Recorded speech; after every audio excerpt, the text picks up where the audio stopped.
জুলাই বিপ্লব।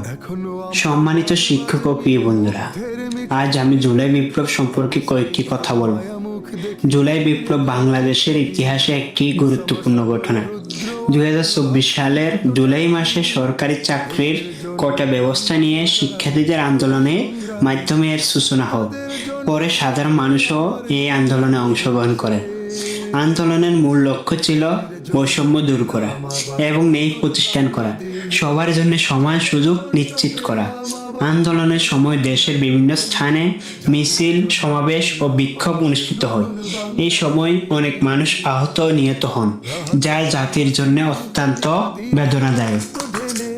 এই আন্দোলনের ফলে দেশের রাজনৈতিক পরিস্থিতিতে গুরুত্বপূর্ণ পরিবর্তন আসে এবং বিভিন্ন সংস্কারের আন্দোলনে শুরু হয়।